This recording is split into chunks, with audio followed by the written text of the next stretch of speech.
నేను కొంచెం అతి చేస్తున్నానేమో అని మీకు అనిపించవచ్చండి. ఎందుకంటే ఈ జిల్లాలో, ప్రత్యేకించి ఈ జిల్లాలో ఖచ్చితంగా మొట్టమొదటిగా వైఎస్ఆర్సీపీ క్లీన్ స్వీప్ చేస్తారు ఈ జిల్లాని మొత్తం.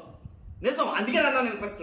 అతి చేస్తున్నానని మీకు అనిపిస్తుందేమో, అందుకనే ముందే చెప్తున్నా, ఈ జిల్లా ఫస్ట్ వైఎస్ఆర్సీపీ క్లీన్ స్వీప్ చేయబోతుంది. జమిలీ ఎన్నికలు వచ్చినా, 2029 ఎన్నికలు వచ్చినా, ఎన్నికలు ఎప్పుడు వచ్చినా సరే ఈ జిల్లాలో అయితే కనుక వైఎస్ఆర్సీపీ క్లీన్ స్వీప్ చేయబోతుంది.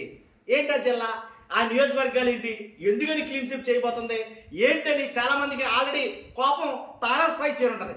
కారణాలు లేకుండా చెప్పం, ప్రతిదానికి ఆధారాలు ఉంటాయి మన దగ్గర. కాబట్టి ఖచ్చితంగా ఉన్న విషయాలన్నీ తెలుసుకుందాం. ముందు కోప్పడొద్దు, ఫస్ట్ లైక్ చేయండి. లైక్ చేస్తే ఎంటైర్ రాష్ట్రం అంతా తెలియాలా. ఎందుకంటే మనం ఏం చేసినా సరే దానికి ఆధారాలు దగ్గరగా ఉంటాయి, వాస్తవాలకు దగ్గరగా ఉంటాయి. కాబట్టి ఫస్ట్ లైక్ చేయండి. లైక్ చేస్తే నాకు మోటివేషన్ ఉంటుంది, ఎక్కువ మందికి ఇన్ఫర్మేషన్ షేర్ అవుతుంది. కొత్తగా మన ఛానల్ ఎవరు చూస్తే సరే పక్కాగా సబ్స్క్రైబ్ చేయండి. మీ అమూల్యమైన అభిప్రాయాన్ని కామెంట్ రూపంలో తెలియజేయండి. ఈ జిల్లాని మొట్టమొదటిగా వైఎస్ఆర్సీపీ క్లీన్ స్వీప్ చేయబోతుంది. రాసుకోవచ్చు, అవసరమైతే చాలా మంది వీడియోలు సేవ్ చేసుకోవచ్చు. ఎందుకు చెప్తున్నాను అంత ధీమాగా అంటే, మనం ఏది చెప్పినా అంతే ధీమాగా చెప్పామంటే 2024 ఎన్నికల్లో 100% కూటమి అధికారంలోకి వస్తుంది అని ఇంతే ధీమాగా చెప్పాం. అది ఈవీఎంలా లేకపోతే ఇది అన్ని పక్కన పెడితే కనుక వస్తుంది అని చెప్పాం, వచ్చింది. దాంట్లో ఎలాంటి డౌట్ లేదు. దానికి కారణాలు ఉన్నాయి, దానికి ఆధారాలు ఉన్నాయి. ఆధారాలు లేకుండా, సరైన వాస్తవాలకు దగ్గరగా లేకుండా మనం ఏ మాట గాలి మాటలు అయితే మాట్లాడడం, దాంట్లో ఎలాంటి డౌట్ లేదు. ఈ జిల్లానే మొట్టమొదటిగా క్లీన్ స్వీప్ చేస్తుంది అని నువ్వు ఎందుకు అనుకుంటున్నావు అనేది మీలో చాలా మందికి ఆత్రంగా ఉండవచ్చు. చెప్తా, అది కూడా చెప్తా.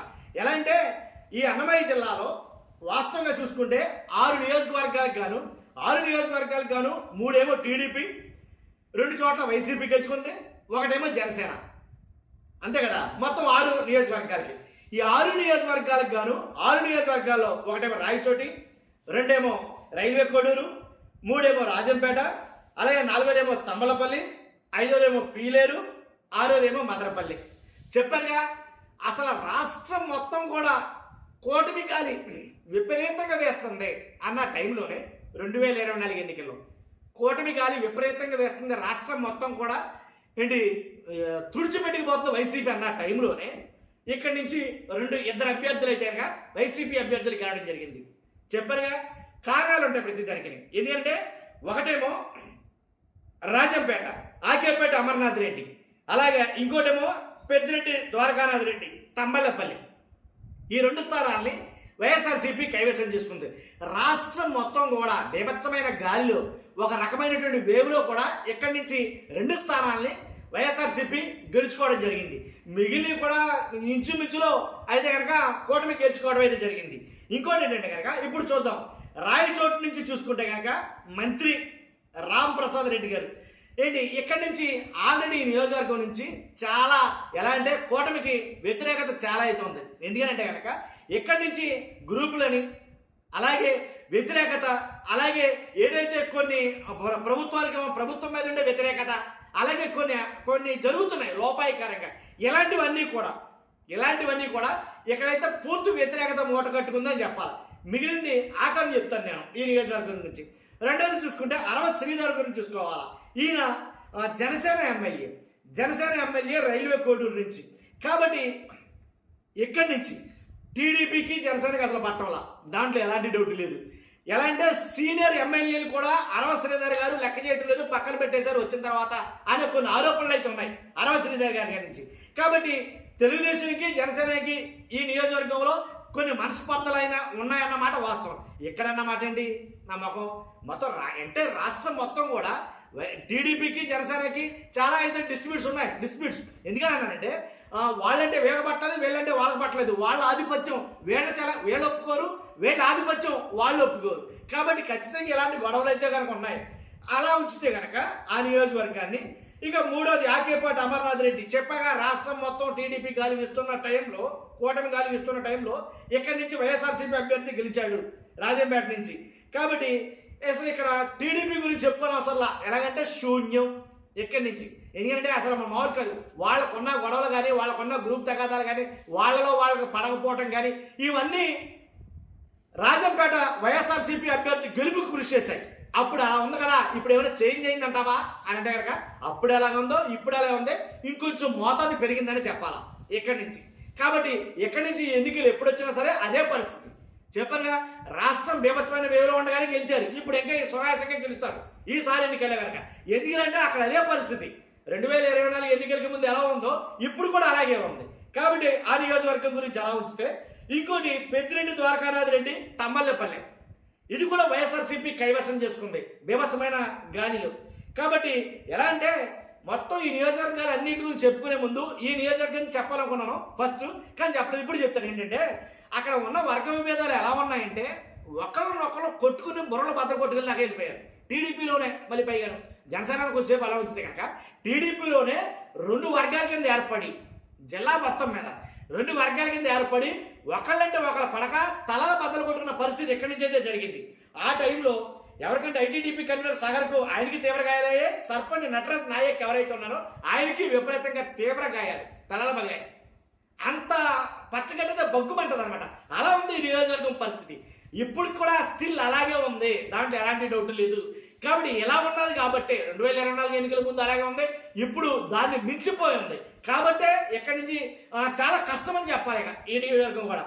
తర్వాత ఇంకో నియోజకవర్గం చూసుకుంటే కనుక నల్లారి కిషోర్ కుమార్ రెడ్డి గారు పీలేరు, నల్లారి కిరణ్ కుమార్ ఎవరైతే ఉన్నారో మాజీ సీఎం చేశారు ఆయన బ్రదర్ నల్లారి కిషోర్ కుమార్ రెడ్డి.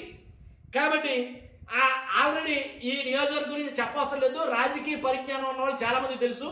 అవడానికి ఎమ్మెల్యే అయ్యాడు కానీ ఆయన ఎమ్మెల్యే అయిన తర్వాత ఆయనకు మంత్రి రాలేదనే కోపంతో నియోజకవర్గాన్ని పట్టించుకుని మానేశాడు ఆయన, నియోజకవర్గాన్ని గాలి వదిలేశాడు ఆయన. కాబట్టి బయట కార్యక్రమాలకు కానీ పార్టీ కార్యక్రమాలకు కానీ ప్రభుత్వ కార్యక్రమాలకు కానీ వేటికి స్పందించడం లేదు, నియోజకవర్గాన్ని వదిలేశాడని నేను ఒక మాట చెప్పాల్సి వస్తుంది. ఎందుకంటే ఆయన మంత్రి అవ్వాల, ఆయన తర్వాత వచ్చిన జూనియర్లో ఒకళ్ళిద్దరికి మంత్రులు వచ్చినాయి, మంత్రి పదవులు వచ్చినాయి, సీనియర్ అయ్యుండి పైగా ఇంకోటి మాజీ ముఖ్యమంత్రి గారు బ్రదర్ అయ్యుండి నాకు ఇప్పుడు దాకా మంత్రి పదవి ఇవ్వకపోవడం చాలా దారుణం, శోచనీయం అన్నట్టు ఉంది ఆయన పరిస్థితి. దాని మీద కోపంతో కొంచెం ఆయన అయితే కనుక బయటకు రావటం లేదు అని అయితే మాట్లాడతారు. ఈ రకంగా ఉంటే కనుక నియోజకవర్గం పరిస్థితి ఏంటి నన్ను అడిగితే కనుక ఉన్న నియోజకవర్గాలు అన్నింటిలో కూడా టీడీపీకి అంటే కూటమి కొంచెం ఫేవర్గా ఉన్న నియోజకవర్గం ఏమైనా ఉందంటే కనుక అది నల్లారి కిషోర్ కుమార్ రెడ్డి ఎవరైతే ఉన్నారో ఈ పీలేరు నియోజకవర్గం ఒకటే కొంచెం బాగుందని చెప్పాలా, రాజకీయ పరిజ్ఞానం ఉంటే అర్థమైపోద్ది. కాబట్టి ఇది ఒకటే ఏంటంటే ఆయన చేతులారా ఉన్నదాన్ని కాలు కడుగు వచ్చిందని ధన్యసేట పరిస్థితులు ఇప్పుడు. ఎందుకంటే నాకు మంత్రి పదవి ఇవ్వాలి, తర్వాత ఏమైనా మంత్రి పదవి ఇస్తారని ఇలాంటి ఏమైనా జరిగినప్పుడు మరి ఆయన మంత్రి పదవి ఇస్తారా ఎవరో తెలియదు, గాలి ఇవ్వకపోతే కనుక ఇది చిలికి గాలి వాళ్ళ మారుతుంది, దాంట్లో ఎలాంటి డౌట్ లేదు. అనవసరంగా నియోజకవర్గాలు పోగొట్టుకున్నట్టు ఉంటుంది కూటమి ప్రభుత్వం. ఎందుకంటే కొద్దిగా ఎక్కడ కొంచెం స్ట్రాంగ్గా ఉంది అన్న ఆరిట్లో కూడా, మిగిలిన 5 ఎంతకంతే నేను చెప్తానుగా. కానీ తర్వాత ఏదైతే మదనపల్లి మంత్రి, ఇంకో మాట చెప్పండి, మీకు ఉన్నదే 6 నియోజకవర్గాలు, ఈ జిల్లాకి 6 నియోజకవర్గాల్లో 2 మంత్రి పదవులు వచ్చినాయి ఇక్కడి నుంచి. దాంట్లో ఎవరైతే షాజహాన్ బాషా గారు టీడీపీ, కాబట్టి మదనపల్లి ఎక్కడి నుంచి ఎలా ఉందని పరిస్థితి, ఈయనేమో వయసుకి పెద్ద ఆయన అయ్యారు కాబట్టి ఈయనేమో బయటికి వెళ్ళలేని పరిస్థితి.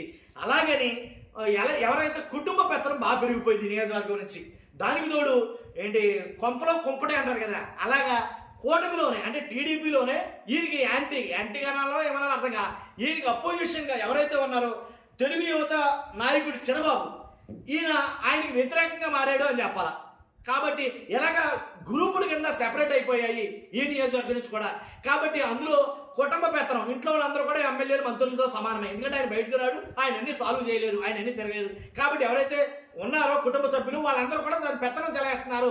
కాబట్టి అది చాలా అంటే ఇప్పుడు 4-5 అక్కడ ఉండే కాడికి 4-5 ఉంటే ఆటోమేటిక్ ఏమవుతుంది, రాని రాని రాని రాని అంటూ ఉంటారు. ఇక ఆ రకంగా మ్యాక్సిమం రాని రాని అనే పద్ధతిలోనే ఉన్నారు వీళ్ళు అని అన్నారు. కాబట్టి ఈ నియోజకవర్గాలు అంటే వాస్తవానికి ఉన్న 6 నియోజకవర్గాలు 2 మంత్రులు అసలు జిల్లాకు చాలా ఇంపార్టెన్స్ ఇచ్చినట్టే వాస్తవంగా, ఎందుకంటే ఇదే మైనారిటీ. కాబట్టి ఇప్పుడు లెక్కలు చూసుకుంటే తాజా పరిస్థితులు చూస్తే షాజహాన్ బాషా గారు కనీసం మైనారిటీ ఓట్లు కూడా పలానా పరిస్థితిగా ఏర్పడిందేమో అని చెప్పాలి. ఎందుకంటే అక్కడ అంత అక్రమాలు కానీ అలాగే కొన్ని సెటిల్మెంట్లు కానీ ఇలాంటివి ఎక్కువగా జరగడం అయితే కనుక ఉన్నాయి అనేది చెప్తారు. కాబట్టి ఇదండి అరవ శ్రీధర్ గారు నేను చెప్తానన్నాను మీతో, నేను రైల్వే కోడూరు ఎమ్మెల్యే జనసేన నాయకుడు అధినాయకుడు పవన్ కళ్యాణ్ గారు పిలిచి నీ పద్ధతి బాగోలేదు మార్చుకో అని అన్నారని ఏంటి చాలా మంది మాట్లాడుకోవడం జరిగింది. వాస్తవం కూడా చాలా మంది ఎమ్మెల్యేలు పిలిచి వార్నింగ్లు ఇచ్చి క్లాసులు ఇచ్చిన సంగతి మీకు అందరూ తెలుసు. దీంట్లో ఉన్న ఎమ్మెల్యేల్లోనే కూటమి ఎమ్మెల్యేల్లోనే చంద్రబాబు నాయుడు గారు పిలిచి ఏంటి మీ పద్ధతి బాగోలేదు సరి చేసుకోండి అన్న ఎమ్మెల్యేలు కూడా ఉన్నారు. కాబట్టి ఈ జిల్లా మాత్రం అందుకనే ఏ నియోజకవర్గం చూసుకున్నా సరే మైనస్లు అయితే కనుక బీభత్సంగా ఉన్నాయి కూటమి ప్రభుత్వానికి, టీడీపీ కావచ్చు, జనసేన కావచ్చు. కాబట్టి అందువల్ల ఈ నియోజకవర్గం ఒకవేళ ఎన్నికలు జరిగితే వైఎస్ఆర్సీపీ మొట్టమొదటిగా క్లీన్ స్వీప్ చేసే నియోజకవర్గం ఇదే అని నేను చెప్తాను. దాంట్లో ఎలాంటి డౌట్ లేదు. కాబట్టి చూస్తున్నా మీరు అందరూ కూడా నా అభిప్రాయం తప్పేమని మీకు అనిపిస్తే కనుక ఖచ్చితంగా కామెంట్ రూపంలో తెలియజేయండి, తప్పేం లేదు. మీ అభిప్రాయం కోసం నేను వెయిట్ చేస్తాను. అంతే కదా, ఫస్ట్ అయితే లైక్ చేయండి, నాకు మోటివేషన్గా ఉంటుంది, ఈ ఇన్ఫర్మేషన్ ఎక్కువ మందికి షేర్ అవుతుంది. కుదిరితే షేర్ చేయండి, కొత్తగా మన ఛానల్స్తో పక్కాగా సబ్స్క్రైబ్ చేయండి. Thank you very much.